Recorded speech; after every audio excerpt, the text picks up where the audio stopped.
Hey guys, here we are again, back with another World of Tanks replay, and today we're on Live Ops with the GSOR 1008. Now this replay doesn't really show any amazing gameplay, it's really just to showcase the unique playstyle of the GSOR. So as many of you know, the GSOR has a 4-round autoloader with, I think the alpha is 320. And the downside of this tank is the long reload time. So what I find you have to do in this tank is be patient, don't get caught out, don't isolate yourself, and play the support role from behind the front line. So on this map I wasn't sure exactly where I wanted to go. I've used this spot before for other TDs, so I figure I could either do this one or we could cover the dip. So I'm going to sit here for a while and see what we can manage. And our backchat 12T has picked up the enemy backchat 12T. That was nice.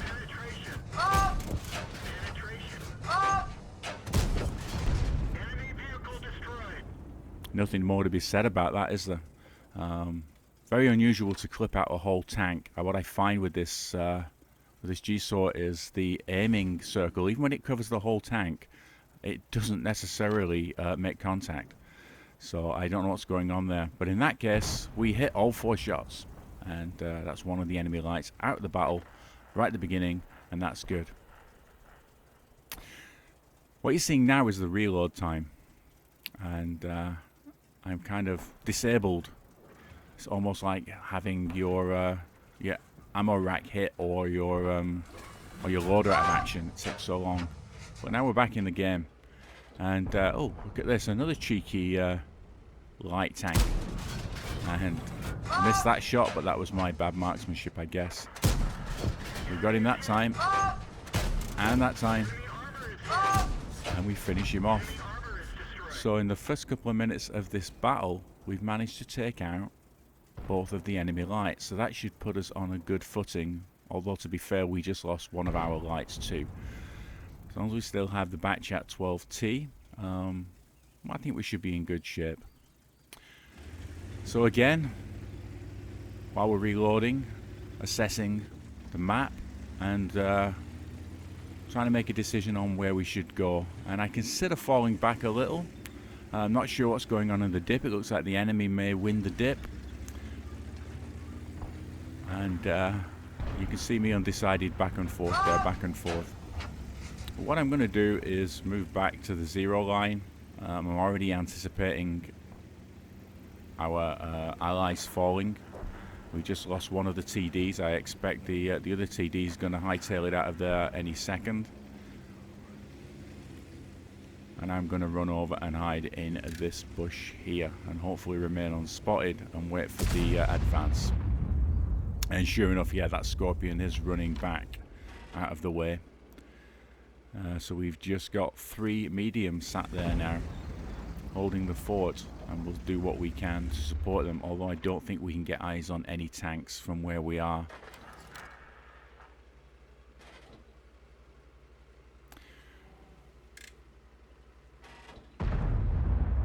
So this tank plays very much like some of the other autoloaders you see in the game. I haven't played the GSOR Future 4 yet, but I see it as being very similar to that. The reloads as long, same number of rounds in the clip. I think the GSOR Future is probably a little more agile than this tank. But then again, it is a tier 9, and I think the alpha and pen might be slightly higher too. So we have a guard here. We're going to let our aim circle focus in. I think we missed him there. I don't think we hit him. Maybe we didn't allow ourselves to be fully aimed. That's one of the things I do find with this tank is even when you're fully aimed, it still fails to make contact. There's the guard. Let's see if we can get him this time. Better luck. 392, not the best hit. Then we get a crit, and then we get a high roll. 43. Still failed to take him out though, but we've been spotted. The enemy GSOR is going to take his revenge. Of course, we've got that long reload. Hit by Artie. Fantastic. So we need to protect ourselves while we're reloading here. Hopefully we're no longer spotted. One of my worries here is this Patriot has a very strong turret, and he looks like he's a good player. So I probably can't get him from the front, and I've already used all my premium rounds on this vehicle. The other problem with such a long reload is you don't get the flexibility of when to switch out between the different shell types. And as a result, if you don't have premium rounds loaded up front, then they're never there when you need them. And this is the big dichotomy when playing this tank, is do I go with AP, save some money and hope I can pen, or do I go with the gold rounds? And of course, if you spend all your gold rounds early, then you've none for later in the battle. And I think they would have come in pretty handy against this Patriot. So we're not doing too bad on damage here, almost 3,000, not a lot of spotting. But we have bounced a couple of shells, which is kind of unusual. There is an odd turret on this tank. It is angled at the front, and you can pull off some bounces, as shown here. So the enemy GSOR is poked up above. Let's see. We're just reloaded in time to get a round in. Can we get a second in? Yeah, no, missed that one. And I guess he's over the ridge now. We're not going to find him. So now here's the other dilemma of the GSOR. I've got 2 rounds. I've got a 40-second reload. Should I reload? What's going to happen in the next 40 seconds?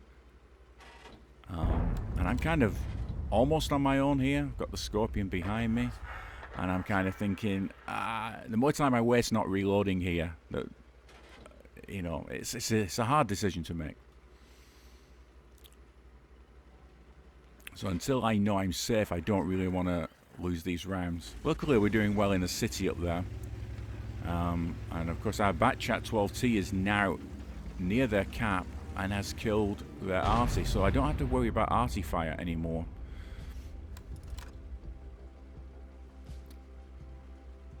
And now I'm wondering, is the Patriot falling back? Is the GSOR falling back? Is the UDES falling back? And I'm just on patrol duty here. So anyway, I guess we felt safe enough to do a reload. And still ticking away there. Once we've done the reload, we may consider moving forward and chasing the enemy back to their base. Have to be careful though, because we don't really know where they are. Do have good vision on this tank, and I carry binos, as you can see. And as soon as we move, we get spotted, so the Patriot is still there. Don't manage to get a round in. But look, we do pull off another miracle bounce.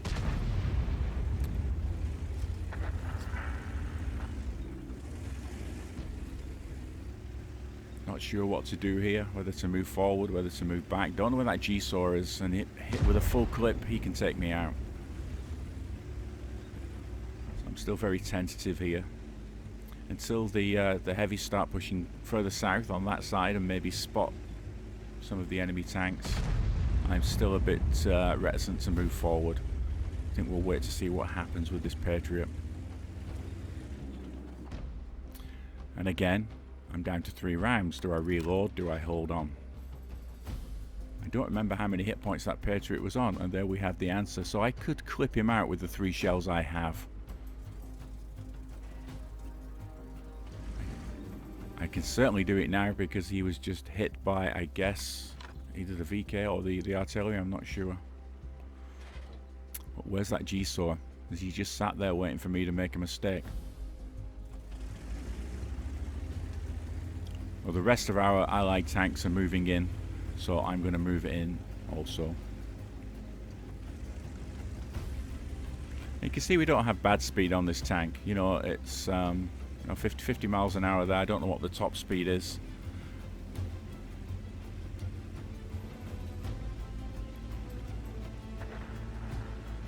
We just lost one of our... so that's where the GSOR is. He just took out one of our heavies. Luckily, this Patriot's getting very low on hit points, so let's put one into him. Missed the first one, hit the second. So you see that aiming issue that I was talking about, where you think you're almost fully aimed, you're almost completely over the tank with your aiming circle. So now we go into the final kill. We know both the TDs over towards their cap, and I think that gives me enough time to reload. And I might even wait for this VK to move in as well. So let's get to the bush and let's set up our binos and see what we can see. Not seeing anything right now, so maybe we should move forward through the dip. Let's reload first before we make that decision, and we're ready to go.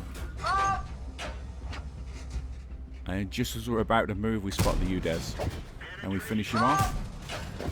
Critical hit, and yes, we do manage to finish him off. So then again, down to one round, probably time to reload. So we'll drop back in case that GSOR is trying to get an eye on us. He must know we're coming now. At this point, I think it's probably safer just to wait for the VK. I think the VK, how many hit points is he on? Not sure. He may be a one-shot, but given that the GSOR, if he has a full clip, has 1300 damage he can put out. So he could take any of us out, but I think in a duel with me, I think I have more hit points. I'm not sure. I'm not sure where he ended up. So let's get into this bush. Let's get some spotting out, see if we can see him, and we'll wait for the VK. Now, of course, if you're wondering how to get hold of this tank, it's not for sale. It was in the loot crates from the Holiday Ops, and I was lucky enough to get it. I think it was the first tank that I got out of those crates. I did manage to pick up the Barask and also the Bisonte in those crates. But out of all those tanks, I think this is my favourite. I played it quite a lot, getting better at it. I've never aced it yet. But this is a pretty reasonable game for that tank. I'd actually be quite sad when they do go to sell it. Anyway, so our VK is with us. He's going to take the high road, I'll take the low, and I'll be in Scotland before him, especially now because he's dead. So that GSOR is probably, he was a 3-shot for me. He's probably a 2-shot now for whoever wants to take him. The AMX 65T, probably a 2-shot from the enemy GSOR. But of course the GSOR has gone dark, so I guess it's my job to pop over and spot him. There we have him. And can we finish him off? So he takes us for 336, but we managed to finish him off there. So there we go. That's the GSOR. Nice victory, nice amount of damage. So if we take a look at the personal score here, we managed to get a high caliber. Did quite a lot of damage to quite a few tanks there. Was it 5 kills in the end? Didn't do a lot of spotting, and perhaps if we had done a little more spotting, we could have converted that first class to a mastery. I've not managed to get the mastery in this yet, but I did get my first mark in a few battles after this. You can see they're already pretty close to that first mark of excellence. Moving over to the team score, we were top on damage by quite a bit. Despite the low DPM of this tank, because of the long reload, you can still do pretty well. Like I say, you just have to be patient, you pick your moments, don't get yourself caught out. And of course, top on experience with the 5 kills. And finally, looking at the detailed report, spent 72,000 on those premium shells there and a little bit of vehicle repair, but we came out with a 36,000 profit. There's also a 4x weekend for the experience, giving us 11,340 to go to the crew skills and top those up. So there we go, Major Barrett, he's got 4 skills. All the crew have Brothers in Arms, also 6th Sense, Camo, crucial on this tank, and Recon. Probably need situational awareness to increase that view range even further. Other skills, Designated Target. When you've got that 4 round clip, having designated target to keep that enemy spotted for just a few more seconds, crucial. Snapshot, again, I think it's pretty important to have that on this tank. So if we go and look at the equipment layout, vents, which I pretty much put on every tank these days, increases all the crew skills. I also have binos. I could probably get away with coated optic, especially when I finally trained the situational awareness skill to my crew. I think it's the commander on this tank. Camo's pretty good, 37.5. I did consider putting a low noise exhaust on this tank, given its stealth capability, but because of the issues that I was having with the aiming, I went with a rotation mechanism. It was a toss-up between the rotation mechanism and the vert stabs. I felt on here that just getting the turret around quicker and then allowed the aim time to focus in on the enemy was probably more crucial. But I should probably play around with that a little more. Anyway, guys, there was an overview of the GSOR. It was available in loot crates. It's not for sale yet, but I'm pretty sure it will be soon. So if you're interested, probably worth taking a look at. I think that's it for today. Thanks for watching, guys. If you like the video, give it a thumbs up and consider subscribing. And I'll see you all again. Bye now.